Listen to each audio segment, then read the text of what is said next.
The restaurant was a picture of elegance, low lighting, soft jazz playing in the background, and waiters gliding between tables with trays of exquisite dishes. Among the finely dressed patrons sat Gregory Lancaster, a 60-year-old real estate tycoon with a confident smile that lit up his face. Beside him was Lily Summers, a 20-year-old college student, her wide eyes betraying both awe and discomfort. They made a striking pair, but for all the wrong reasons. The whispers started almost immediately, rippling through the room like a current. "Is that his daughter?" one woman murmured to her companion, her gaze flitting toward their table. "Daughter, try girlfriend," the man replied, barely masking his distaste. Gregory, unfazed, leaned closer to Lily, his voice warm but commanding. "Relax, sweetheart. Let them look. They're just jealous." Lily offered a faint smile, her fingers nervously fidgeting with the edge of her napkin. This wasn't the first time she had endured judgmental stares while with Gregory.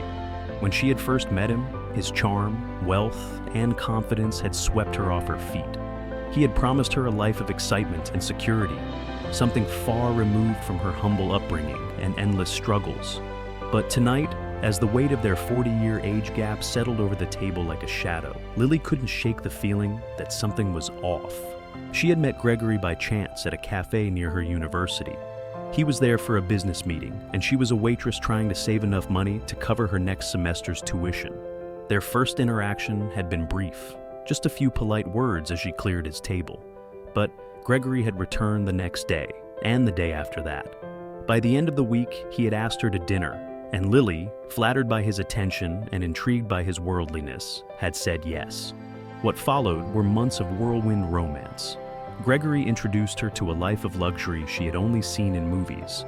Weekends on yachts, shopping sprees in high-end boutiques, and extravagant dinners at the city's finest restaurants. To Lily, it had felt like a fairy tale at first. But as the initial sparkle began to fade, she started noticing things she had ignored before, things that made her stomach churn. Gregory didn't just want to spoil her, he wanted to control her. He picked her outfits, chose her meals, and discouraged her from spending time with friends her age. "They're just kids," he would say with a dismissive wave. "They don't understand the life you're living now." Slowly, Lily's world shrank until it revolved entirely around Gregory. Tonight was a perfect example. Gregory had insisted she wear a dress he had bought, a slinky black number that hugged her frame in ways that made her feel exposed. "You look stunning," he had said when she emerged from the bedroom, but the compliment felt more like an expectation. As they dined, Gregory dominated the conversation, weaving stories of his business successes and travels, while Lily nodded along, feeling more like an accessory than a partner. When the bill came, Gregory paid without a second glance, leaving a tip that was more than Lily made in a week at the cafe. As they left the restaurant, Gregory draped his arm around her shoulder, pulling her close. "See, darling, doesn't this life suit you?" he asked, his voice dripping with pride. Lily nodded, forcing another smile. But deep down, she couldn't shake the gnawing unease that had taken root in her heart. Was this really love, or was she just a pawn in Gregory's quest to reclaim his youth? As they stepped into the night, the cold air biting against her skin, Lily glanced at her reflection in the restaurant's window. The girl staring back at her looked glamorous, yes, but also lost, like a doll dressed up and placed on display.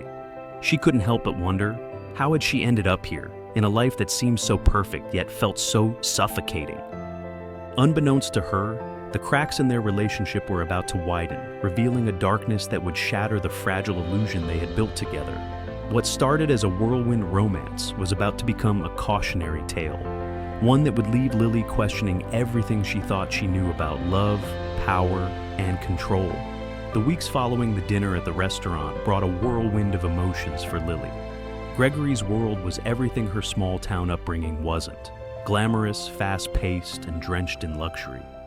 Yet, the more she immersed herself in his lifestyle, the more it felt like she was losing pieces of herself.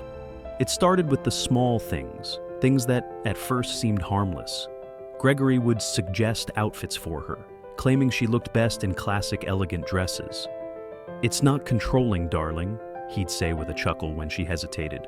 "It's called taste." Then came the subtle comments about her social circle. Her college friends were too immature for someone living her new life, he'd insist. Eventually, her weekends shifted from movie nights and coffee shop dates with friends to exclusive galas and cocktail parties where she knew no one but Gregory. Lily found herself becoming more and more isolated. Gregory's house, a sprawling estate on the outskirts of the city, was stunning but eerily quiet. The long corridors and cavernous rooms echoed her loneliness. At first, she tried to fill the silence with music and books, but Gregory always seemed to catch her when she was alone. "You should be spending time with me, not drowning in those silly novels," he'd say, plucking the book from her hands and replacing it with his itinerary for the day. One afternoon, Lily decided to visit her old university campus, desperate for a taste of her former life. She walked through the familiar halls, hoping to run into someone she knew. But as she sat on a bench near the quad, scrolling through her phone, a text from Gregory appeared. "Where are you? I don't like not knowing." The message sent a chill down her spine. She had mentioned her visit to him earlier that day, but now it felt more like she was being monitored than missed. When she returned home, Gregory was waiting for her, a glass of whiskey in hand. "I don't appreciate surprises, Lily," he said, his voice calm but cold. "You should have told me you were leaving." Lily opened her mouth to protest but stopped herself. It was easier to apologize and move on than to argue with him. But deep down, she felt a flicker of resentment. As the months passed, Gregory's behavior grew increasingly possessive. He hired a driver for Lily, claiming it was for her safety, but she soon realized it was another way to control her movements. Her phone began to feel like a leash. Gregory would text or call multiple times a day, asking where she was, who she was with, and what she was doing. Any deviation from his plans was met with quiet disapproval that left Lily feeling guilty and anxious. The turning point came during an extravagant weekend getaway to a private island. Gregory had planned every detail: the flight, the accommodations, even the outfits Lily would wear for their nightly dinners. On the surface, it was a dream vacation. But by the second day, Lily felt like a prisoner in paradise. At dinner that evening, Gregory brought up the topic of marriage. "You're the only woman I've ever truly loved," he said, reaching across the table to take her hand. "I want you to be mine forever." Lily's heart raced, but not with excitement. The thought of being tied to Gregory forever filled her with dread. I don't know if I'm ready for that," she stammered, her voice barely above a whisper. Gregory's expression darkened. "What do you mean you're not ready? I've given you everything, Lily. Everything. What more do you need?" His tone was calm, but the underlying anger was palpable. Lily felt tears prick her eyes, but she refused to let them fall. "It's not about what you've given me, Gregory. I just need time to figure out what I want." Gregory leaned back in his chair, his jaw tightening. "Figure out what you want," he repeated, his voice laced with disbelief. "I've already shown you what you want, Lily. You just don't see it yet." The rest of the evening was tense. Gregory retreated to the bedroom without another word, leaving Lily alone on the terrace. She stared out at the ocean, the waves crashing against the shore, mirroring the turmoil in her heart. For the first time, she allowed herself to admit the truth. This wasn't love. It was control, manipulation, and a desperation for something Gregory had lost long ago: his youth. When they returned from the island, Lily decided she needed space.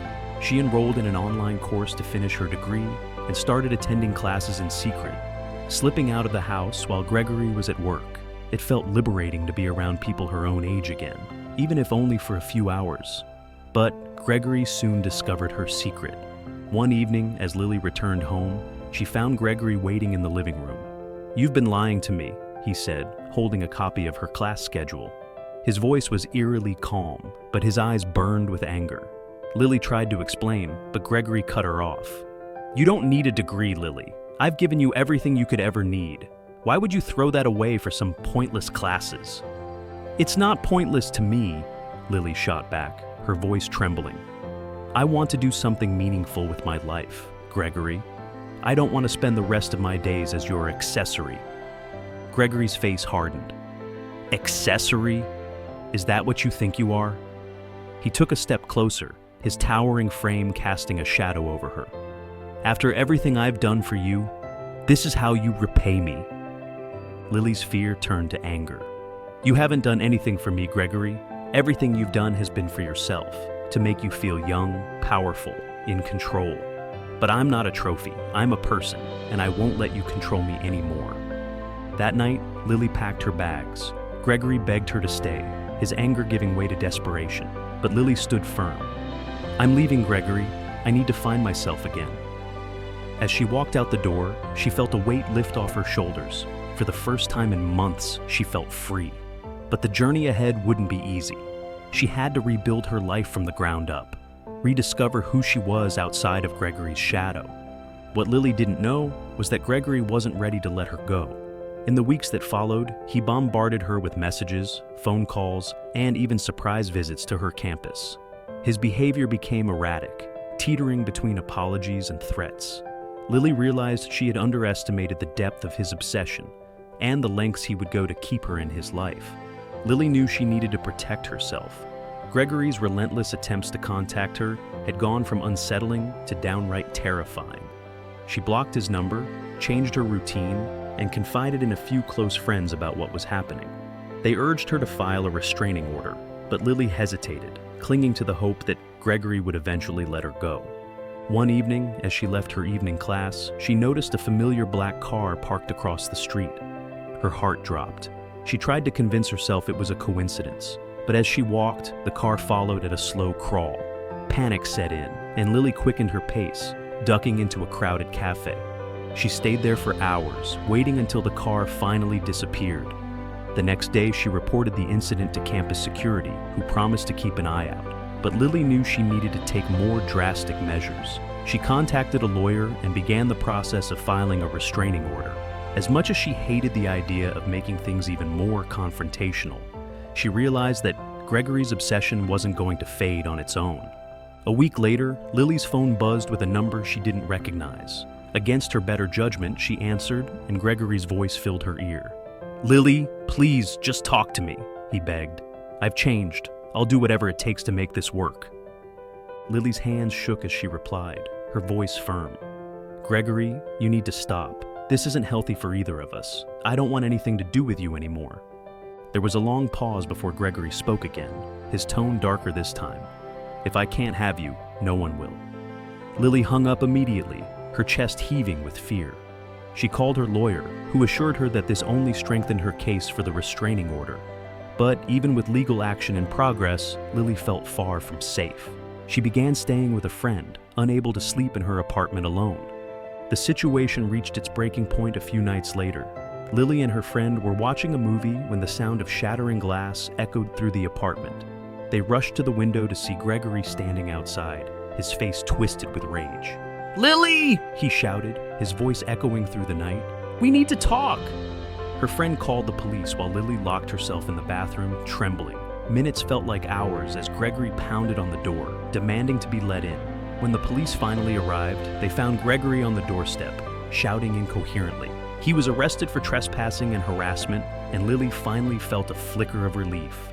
The aftermath of Gregory's arrest was a turning point for Lily. With the restraining order in place, she began to rebuild her life piece by piece. She focused on her studies, reconnected with her old friends, and started therapy to process everything she had been through.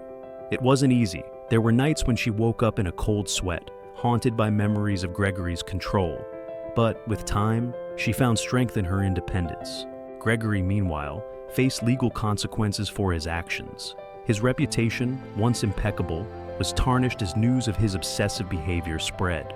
The man who had once prided himself on power and control was now seen for what he truly was, a desperate, broken individual clinging to a fantasy that had unraveled before his eyes.